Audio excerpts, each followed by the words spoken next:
Welcome to the Pink Lady Posse podcast, where women over 50 take a fresh look at living, toss out tired stereotypes, and say a big heck yes to what's next. I'm your host, Sandy Parker, and around here, we challenge limitations, rewrite the story on aging, and reclaim our power, pleasure, and purpose. Why? Our next years are not about a decline. They are our big reveal. Sandy Parker Martinez here with the Pink Lady Posse podcast, and I'm here with Carla Taylor. Welcome, Carla. Thank you. And I'm going to give you just a little track record of how we know each other, because what I respect the most about her is Life as Lived by Carla Taylor, right? But where we met, there was a network of community leaders, and she was a leader in that network of community leaders. And we just hit it off right away. And I kept watching, and then I learned about her story, and I'm like, okay, wait, this is going to be the start of 26. Let's get ourselves set on life isn't perfect. Things happen to good people, and there is light in the future. So not to start out dark, but I do want to start out with really the weight of what she's experienced. And so if you don't mind, will you just tell us? Oh, but I want to say, for a bio purpose, she's writing a book we're going to talk about called Career Happiness, following being intimidated about being an author. So, I mean, holy cow. Here we go. Carla, tell us about life learning about a brain tumor. Yeah, I mean, and first of all, doing life as Carla Taylor. If you hear my dog barking, this is life happening. We're recording because he was just barking. I have one too, so no problem. So yes. Well, first I want to say you are such a delight. And of course we connected. Everything that you do and everything that you are is so aligned with my belief system and the way that I want to show up in the world. And you very much inspired me from the moment I first met you or came across any of your things. I love how you show up in the world and how passionately you pursue helping so many others fully live every moment they're still alive. Thank you so much. And I shared with you earlier that one of the most amazing people I've ever met on this planet died this week. And she truly lived a life where she cherished every single moment, and she knew that the little things were the big things, and she absolutely loved so passionately and so fervently and always checked on everyone around her. Her name was Laurel, so the love like Laurel hashtag is what I've been using just to inspire me and hopefully others as well, to that warm blanket kind of love that you send out to give someone a hug from far away. Like, it's that kind of love. Great. And that is what life is all about, every single moment. And you mentioned my brain tumor. She's actually part of the reason why my story is not ending yet, but it didn't end last year, a year and a half ago. So I had no real symptoms, nothing that I was noticing, because I'm actually 54 years old. And I was going on 30. I was going through menopause. We'd just been through COVID. My dad had died. So I had grief and COVID and menopause and all these reasons for my brain to not seem to be working quite right, but nothing that was outside of what I thought everyone else was experiencing. So I didn't have any clues that I might possibly have a brain tumor. And I'd actually, the year before, met Marusha, who connected us for the first time in person. She and I had known each other online for 6 years. And then this other woman named Sharonata, who had a brain tumor, and she was sharing her story, and she was showing us, she lifted up her hair and showed us this pretty gnarly looking scar that I was like, wow. Like, as she's sharing all this, I was thinking in my head, I can't imagine ever going through anything like that. I couldn't do it. I couldn't imagine it. And I was like, thank God I haven't, had to do that. And nobody in my family ever has. So I didn't think it was in my realm of possibility to experience here on Earth. So anyway, almost exactly a year later, I had just met this man named Philip, and he and I were talking, and I had a headache, and it was not even an unusual headache. It was one I was expecting because I was doing this metabolic reset program, and I always got a 1 to 2 day headache. And this time it was lasting till day 3. And he was like, oh, go to the ER and get a CT scan. I was like, why would I do that for a headache? And he said, well, my dad and brother both died from brain tumors, so please just go. And I was like, oh, I'm so sorry. And I didn't go. I was like, no, I don't want to go to the ER when I'm just tired and have a headache. I just want to go to bed and try to sleep it off and not sit in an ER for 12 hours, you know? And so I didn't go. And 2 days later, I still had a headache. It's now day 5. I'm supposed to be driving out to go get my daughter at college. And I'm like, I really probably shouldn't drive, you know, with this headache. I should. He kept asking, have you gone? Have you gone? I was like, okay, I'll go. Well, the other thing that happened, my cousin Laurel, she had breast cancer, had gone into remission. And that same week, as I'm having these conversations with Philip, she collapsed at home when she was supposed to be going to a basketball game to be honored as a breast cancer survivor. And she didn't have breast cancer returned at that time, but when they did a scan of her brain, she had 23 brain tumors in her head. And so it was that information coupled with Philip's urging that when I went to the ER and the doctor said no, he said, you don't need a CT scan. I said, well, I've had a 5-day headache and, you know, I really just want to get one. He's like, no, you don't need one. He said, do you have any other symptoms? And I said, no, not really. And he said, well, come back in a month or two if you have any other symptoms, but you don't need one. And I said, can we do it anyway? He said, you're not going to find anything. Like he kept telling me no. You're kidding me. If I hadn't had those two factors, and I know it was Laurel's part of the story that pushed me to still insist that he give me one. I didn't think I had a tumor. I did not. I just thought I need to do my duty of due diligence to find out for sure that I'm okay, because I know Philip's going to ask, and because you never know, like with Laurel.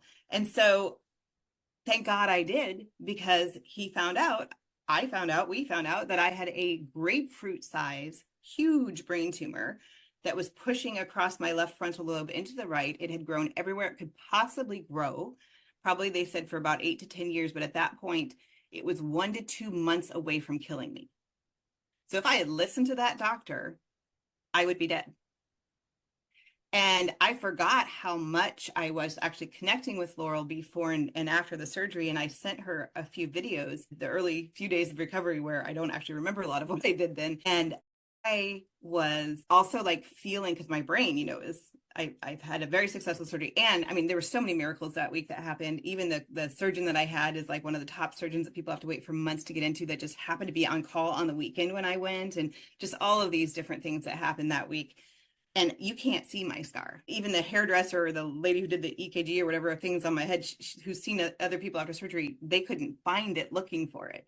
That's how good the skill of the surgeon was. Okay, so let me just catch up. So you go to ER, you see a brain tumor, and Massive. then do you have like surgery right then? Or? Right away. He said you need to go by ambulance to the neurosurgery department right now. And I thought he was kidding. I was like, wait, what? Like, what are you talking about? And I didn't have time to process anything. Yeah. Like, I didn't have it immediately. I had it within the next like 3 to 4 days, but I still didn't have time. And it was Easter week and just all of these things. And so my family still, like, none of us have even fully processed it. I don't think even now, because it happened so fast, and we didn't know anything, and they couldn't tell me anything about what it would be like after, because they're like, well, every brain is different. I'm like, okay, I understand that. And what are some things I might experience? And they're like, well, just, you know, maybe talk to some other people, but we can't really tell you because it's going to be different for everyone. I'm like, that is not helpful. So you have no the surgery and they remove the brain tumor? Completely, yes. And then what is recovery like? What is Well, life it's different for like? everyone. But one of the hardest things about it, a lot of people have ongoing, some people can never drive or work again, or they lose eyesight, or just all sorts of things. So I'm so blessed and lucky not to have any of those physical things. But even without that, I had extreme fatigue, like to the point where I couldn't even stay awake for more than 1 to 2 hours at a time at the beginning. Not at the very beginning. The first couple of months, I was on steroids for the swelling of the brain. So when I was on the steroids, I had tons of energy. I thought I was fine. I still moved to Florida. Like, I thought I was fine and I'm good. I'm gonna go and do this, because I was already in the process of moving to Florida. That was another whole big story, but I'd already sold my house and everything before I found the brain tumor. So I was already in the process of moving, and I thought I could still go because I was feeling so good initially, but I looked good. I could talk, I could walk and talk, but I actually wasn't very functional. And people in my own family, It was Easter week. My sister had just had her own surgery. She was actually in surgery when I went to the ER or when I went to the ER and didn't even tell them that I was going to be there because I thought I was just going to get a clean bill of health. And so it was lots of stuff. And so people were like, oh, you seem fine. My kids are trying to help get the house ready for the sale. Like there was so much going on that people weren't present to see me in the room with me. And so I actually was getting extremely dehydrated. The other awful thing that happened, everything at the hospital was fantastic until the last day. And they released me to myself, which you're not ever supposed to discharge a patient, especially a brain surgery patient. And I had all these medications that I needed, and nobody in my family heard any of it. The doctors warned me that the next 4 weeks are critical, but especially the first 5 days when you get home, nobody heard that. So I knew it, but no one else knew it. And I literally almost died in those first 5 days when I got home because I got severely dehydrated and a lot of things were going wrong. I couldn't even use a fork. Like I was not doing well, but I could feel my senses were like times a million is how I was describing it. So I felt like I could hear my mom 2 stories up with the door closed in a carpeted bedroom whispering on the phone as if she was sitting next to me. I'm like, Mom, I'm trying to sleep, and like it was just crazy. But I could sense and feel everybody's energy so clearly. And the only thing I could do, I found out I didn't have I didn't have a way to regulate my brain or have a filter, emotionally regulate. And so I couldn't control any emotions. I could only reflect back what people were bringing to me. So if they came in with a lot of love, I was like gushing out love to them. So when I was doing these videos for Laurel, I'm giving her back her level of love in these videos. I've watched them now this week and I'm like, wow, like that's amazing actually. And then, but if people came in like my mom, she's terrified and stressed because it's her daughter going through the surgery, her other daughter in another surgery, her son's doing all these, like he's got his dogs and like there are all these things going. She's trying to get the house ready for Easter. She's totally triggered and traumatized by my dad's death, which she still hasn't processed. And I'm the first person coming home from the hospital and I'm sitting in his chair. So she's like, my gosh, this kind of energy. So I was like this with her. And I kept trying to explain to her, I can only reflect back. Like, if you don't want me to yell, you can't come in with that kind of energy. But I couldn't explain it very well, of course. And she wasn't understanding any of that. So it almost destroyed our relationship, actually, most of my family, because they didn't understand. I kept trying to tell them because I was very aware. I've done so much leadership training and emotional intelligence and all those things. I knew exactly what was happening, but I couldn't control it. And I had no filter. So anything that came into my brain came out of my mouth. And what was coming in my brain was whatever was being fed to me. So it was very challenging to say the least. And then even after all of that, and I finally got down to Florida, and then I thought I needed like a week to sleep after moving and all these stresses that I had once I moved down here. But I couldn't, like I said, hardly function because now I'm not taking the steroids anymore. And I had to sleep every day, all the time. Like I'd be up for maybe an hour or two, like I said, and then I'd have to sleep again. And I thought, is this the Florida heat? Is there something wrong with me? Like, what is happening? And I, of course, now know that your brain actually has to not just be resting, but asleep to heal. So, of course, my brain's going to need a lot of sleep. But I didn't understand that. And they don't really tell you that. And the great news is at my 3-month follow-up MRI, they had told me because it was grapefruit size. It was a big, huge tumor and it was pressing my brain all the way down. And so they said my brain may never fully recover all that space, but it would still function fine. It just, if I see in a next MRI that it's still compressed, that's why it doesn't usually go back all the way. In 3 months, 90 days, mine was 100% back. The doctor was stunned. So apparently all that sleep was a really good thing. But yes, he was like, I actually have a picture of his hands going like this because he's like, it's like it was never there. now And you're it is in astounding. Florida. Yes, so no, I'm in Florida, yes. And you're healing and you couldn't work because you can't. I thought I would be able to work, but I couldn't. Yeah. I couldn't even get on a Zoom call, let alone try to lead one. Like I couldn't handle any stress or input. Sensory input was just too much for me for a long time. So yeah, I couldn't. Now And since then, I'm looking at you and I'm going, all right, Now she has a brain tumor. It's a miracle. The doctor was on call. The family doesn't know. She doesn't really know. A year and a half she can't work. What the heck happens to your sense of identity or your Oh sense my of gosh. future, or That's do such a you good know who you question. are It anymore? was devastating. I mean, I was terrified.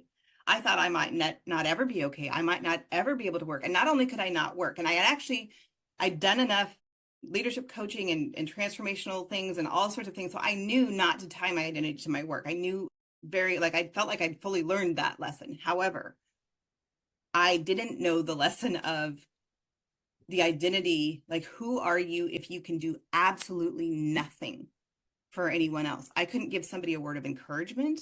I couldn't be there for my kids and help them with their emotions, which I was used to doing and they were used to me doing. And now I was just like one of them in reaction. And like I felt like nothing but a huge burden on my entire family.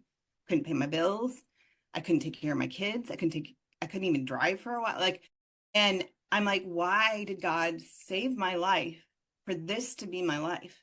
Like, So, why what am did I you here? find out in terms of identity when you can do nothing? Because that is horrifying. Like, It is there is. even purpose to a human being that It can't? didn't feel like it. It didn't. It didn't feel like there was any reason for me to still be here. I was really, really, I mean, there's not even words for the emotions that I was feeling. I felt so hopeless. I felt so lost. I felt so confused. Like, why did I have all these amazing miracles to just now be taking so much from everyone around me and burdening them? And they were overwhelmed. And, it was just, it was too much for them. Now, And I knew it. I want to stop and say to anyone watching this on video, which I hope you are, because you can see her beautiful face, and you can see in that moment when she was lost and hopeless, there was a future. I didn't There, know that though. I know, but Yeah. it's helpful to see someone who didn't know and has now experienced that there was, even when you couldn't see it. Right. And it wasn't a few days. It wasn't even a few months. It went on and on and on. And Ugh. there's nobody who can understand or support you in that. And even my faith was so shaken and I got scared, actually. My faith was never stronger right before, during, and immediately after. I didn't understand even in that moment why God got me through the surgery so incredibly well and everything went so well. And then I came home and I literally felt my body shutting down. I knew that I was dying. And when I was telling my family, and they're like, Carla, you had brain surgery, you're fine. I'm like, no, I'm not. I'm not okay. And they're like, oh, you're just not aware. Like, they didn't take me seriously. And I knew. Now, I don't know that I maybe was dying, but I definitely know I was severely dehydrated. I wasn't able to function. I was spilling all over myself. They weren't really noticing these things, because everybody's doing their thing around me. They're in the room with me sometimes. And then I started kicking everybody out of the room because I was reacting too much to all the energy of the people around me. So I mostly needed people to not be around me so I could just heal. But I came to the very edge of death. I was saying I know what exactly how I will feel at the end of my life because I felt all of those things. So the biggest thing I wanted to do was to, like, what are my final words I want to give to these different people? Who do I want to talk to? All these things. And so I just started sending messages and connecting with people. And I even connected with my stepson out on the commercial diving rig. He was out in the middle of the ocean and he was so grateful for the call that we had. I connected with another friend while he was in the Tokyo train station. Like, I was like reaching out to people all over the world. I was doing everything I could to say the things that I wanted to say to them before I left the earth. And then the biggest thing, because my family wasn't taking me seriously, I wrote letters to all of them figuring, well, if I die tomorrow or the next day, you'll find these letters. And then I all of a sudden, I'd forgiven so many huge, big things, that big traumas that had happened in my life. I'd forgiven all of those. And I really learned a lot about forgiveness through that. But all of a sudden, all the little things, I was like thinking of the Lord's Prayer, and forgive us our trespasses as we forgive those who trespass against us. I was like, oh my gosh, I need to forgive every little thing so that God will forgive every little thing for me because he's going to only forgive me as much as I've forgiven. So I started like and this was not okay for sure. I was out, like I would go out on LinkedIn and I'm like, okay, did this really happen? And I would do, you could do at and see somebody's name. And I'd think of something and I'd do at, I'm like, okay, that was real. That's a real person. And so then I was saying things very inappropriately publicly because I didn't know how else to get to them because wasn't thinking clearly, obviously. And so that was my only way to communicate. So I was saying to some pretty important people in the city, calling them out basically on terrible things they'd done to me in business and saying, I forgive you for that. It wasn't good. And at some point I realized that. And so I did ask my family to take my electronics away so I couldn't communicate, but then I couldn't communicate. So then I was like, but anyway, so this is the fifth or sixth day. I know I don't believe I'm going to make it to the next morning.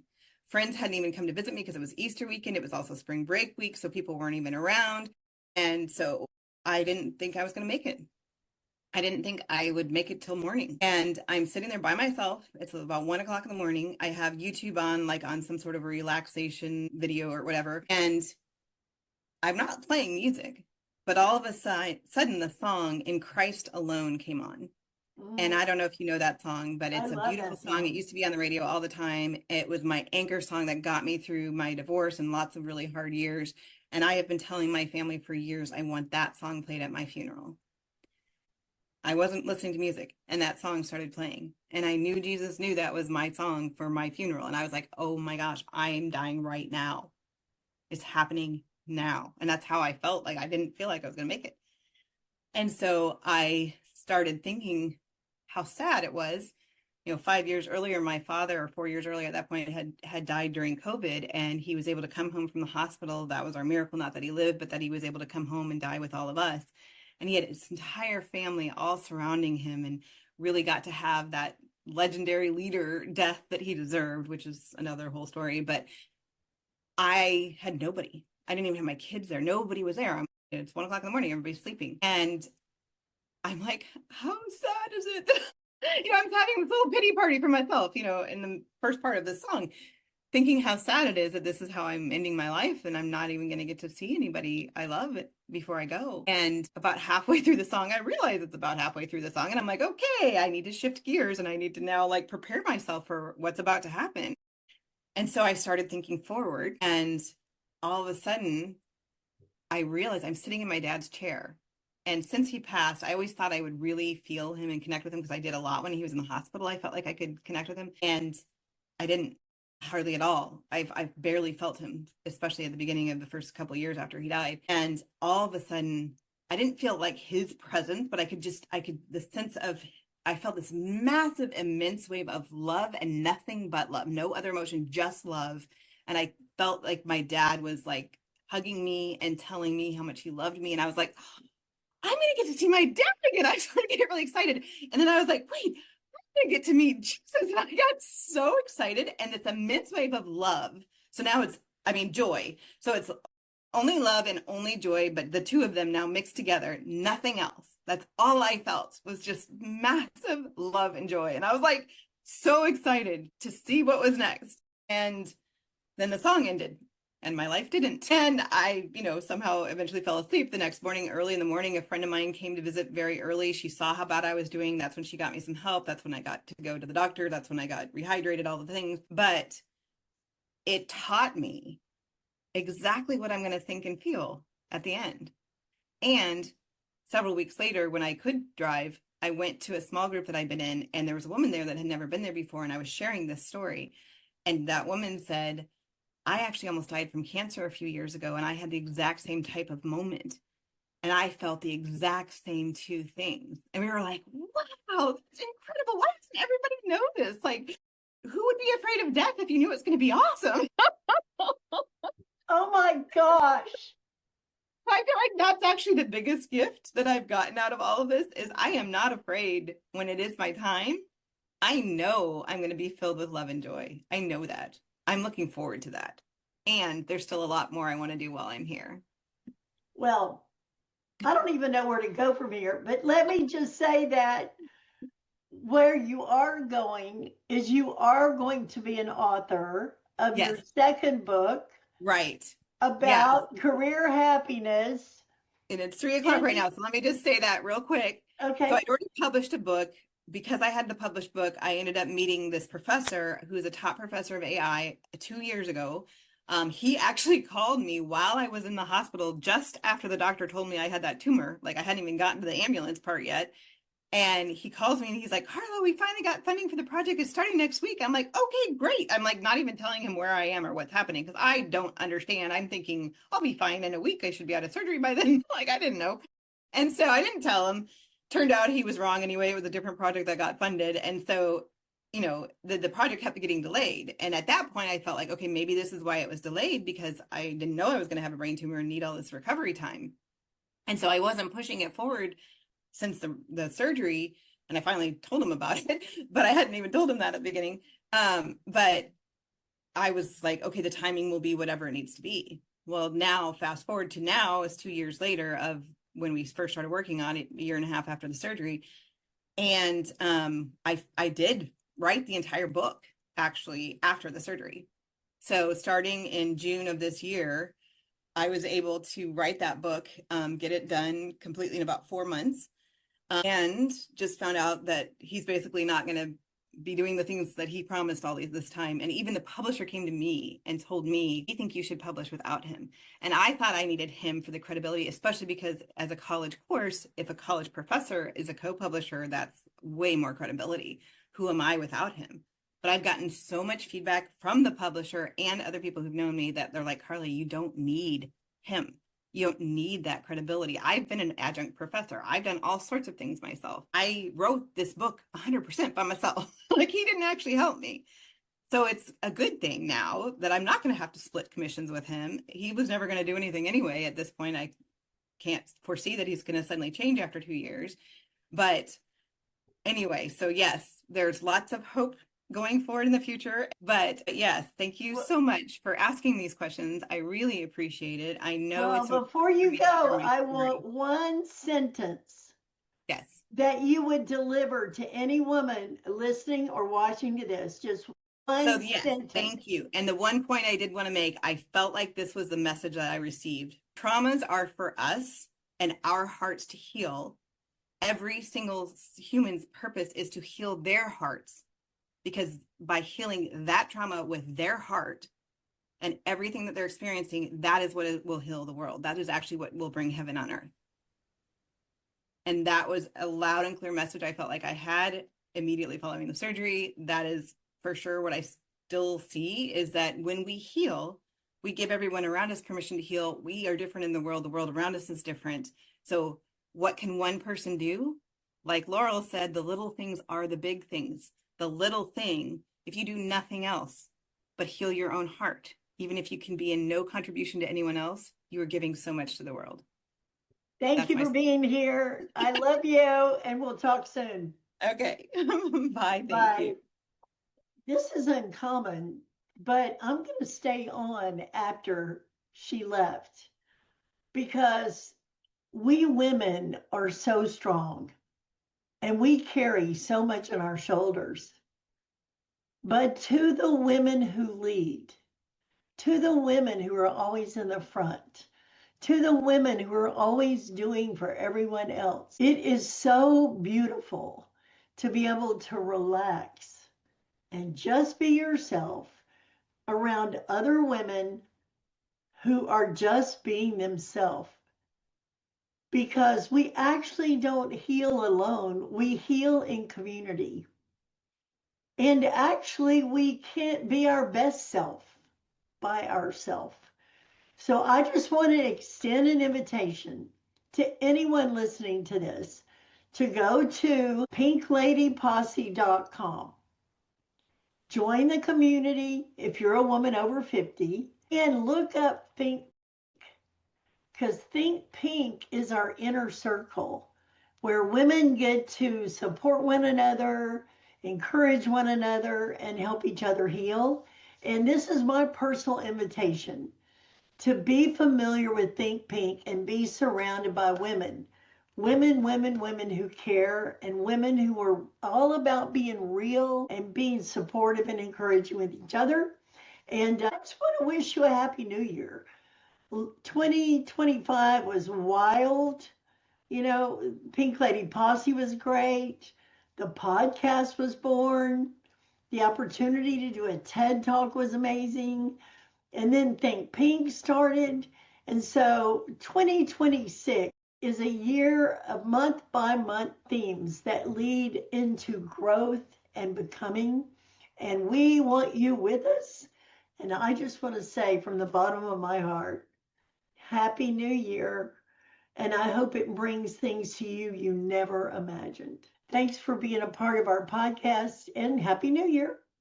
Thanks for tuning in to Pink Lady Posse Podcast, where women go from what now to what's next. Come join us at pinkladyposse.com, where we share community, resources, and tools to support your next beautiful chapter. With love, light, and a little lipstick. See you next time.